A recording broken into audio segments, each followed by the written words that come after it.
ఇప్పుడు నా ఇల్లు హైడ్రా జోన్లో వచ్చింది అన్నారు.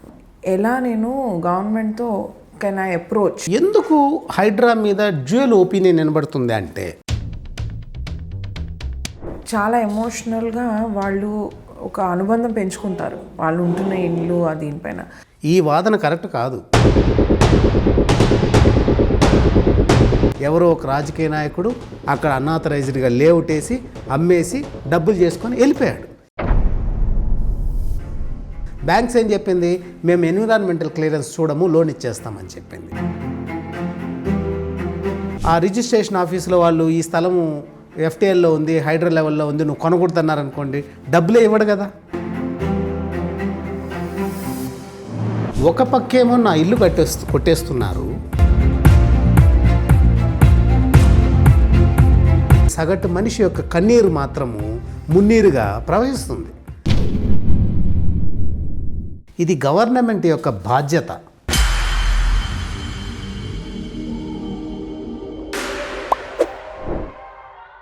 నమస్తే తులసి. నమస్తే మేడం. ఇప్పుడు రీసెంట్గా మనకి బాగా వినిపించింది అంటే హైడ్రా. అసలు హైడ్రా, నాకు ఒక ఇల్లు ఉంది, ఓకే, ఇప్పుడు నా ఇల్లు హైడ్రా జోన్లో వచ్చింది అన్నారు. ఇప్పుడు ఆబ్వియస్లీ నా ఇంటిపైన వాళ్ళు ఇది చర్యలు తీసుకోవాల్సిందే. నేను గవర్నమెంట్తో కెన్ ఐ అప్రోచ్ లీగల్గా? What are the things I can do and what benefits I can get?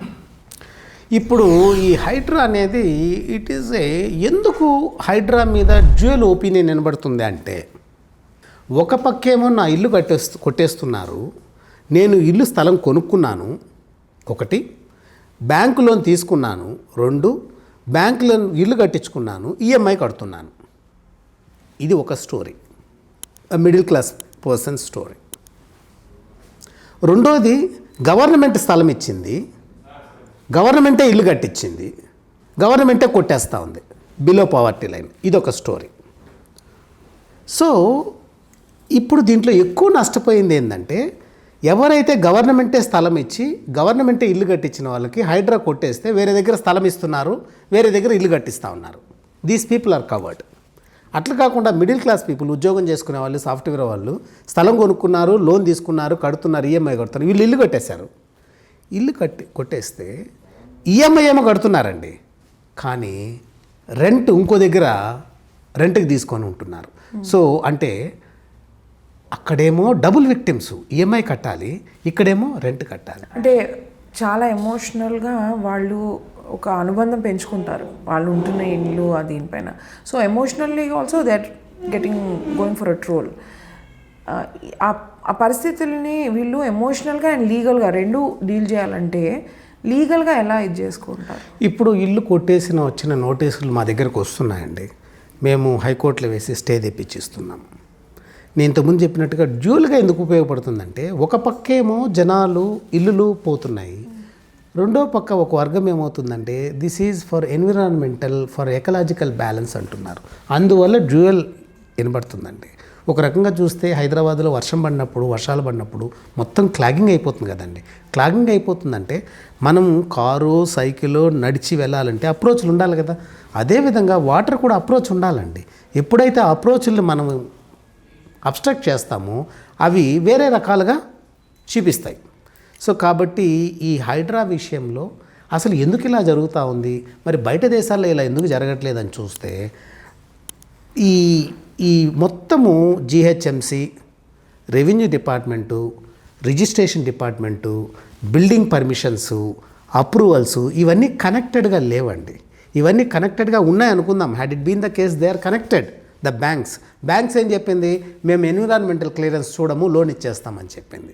Had it been the case environmental clearance చూసే లోన్ ఇచ్చే విధంగా ఉంటే ఈరోజు ఒక సగటు మనిషి హైదరాబాదులో బ్యాంక్ లోన్ తీసుకొని ఆ హైడ్రా యొక్క ఇంపాక్ట్ పొందేవాడు కాదు కదా. సో ఇల్లు కట్టేవాడు కాదు, బ్యాంక్ లోన్ వచ్చేది కాదు, ఇల్లు కట్టేవాడు కాదు. సపోజ్ స్థలం కొంటున్నాడు, ఆ రిజిస్ట్రేషన్ ఆఫీస్లో వాళ్ళు ఈ స్థలము ఎఫ్టీఎల్లో ఉంది, హైడ్రా లెవెల్లో ఉంది, నువ్వు కొనకూడదన్నారనుకోండి, డబ్బులే ఇవ్వడు కదా. ఒకవేళ ఇచ్చున్న టోకెన్ అడ్వాన్స్ పోయేది, అంతే కదా. సో ఇవన్నీ కనెక్ట్ చేయాలండి. ఇది గవర్నమెంట్ యొక్క బాధ్యత.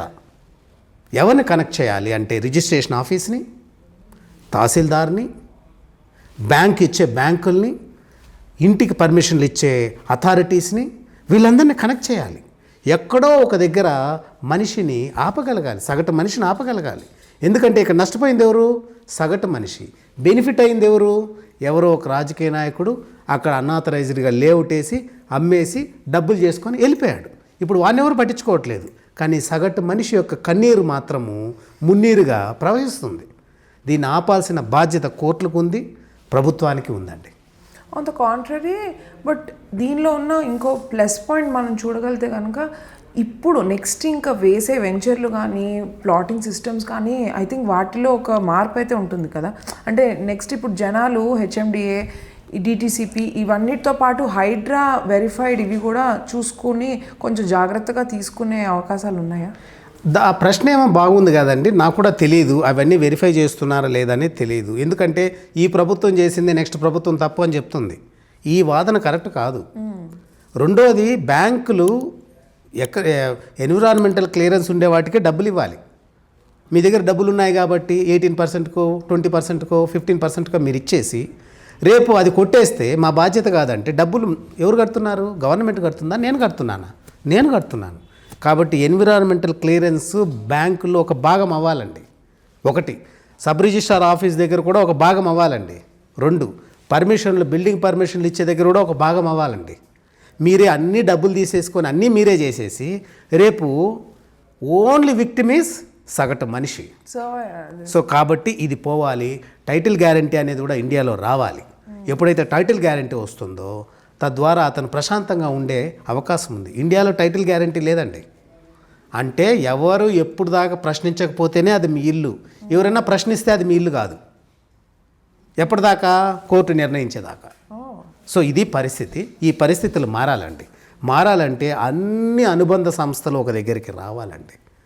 ఎలా రావాలి అంటే, కరెక్ట్గా దీనికి ఎగ్జాంపుల్ నేను చెప్పాలంటే, నేను డాక్టర్ అయ్యి ఒక ఆపరేషన్ థియేటర్లో అన్నీ పెట్టుకొని ఉంటాను కదండి. అనస్థీషియాను అన్నీ పెట్టుకొని, బ్లడ్ అందరినీ పెట్టుకొని ఉంటాను కదా. ఆ విధంగా అందరూ ఉండి ఆపరేషన్ కంప్లీట్ అవుతుంది కదా. ఆపరేషన్ కంప్లీట్ అయితేనే కదా పేషెంట్ బతుకుతాడు. లేకపోతే ఎవరు ఒక్కరు లేకపోయినా ఏమవుతారు? పేషెంట్ చనిపోతారు. ఆ విధంగా అందరూ కనెక్ట్ అయ్యి సగటు మనిషిని బ్రతికించే ప్రయత్నం చేయాలి. ఈ విషయంలో ప్రభుత్వం ఒక కీలక బాధ్యత తీసుకొని వాళ్ళ యొక్క బాధ్యతని నిర్వర్తించాలి.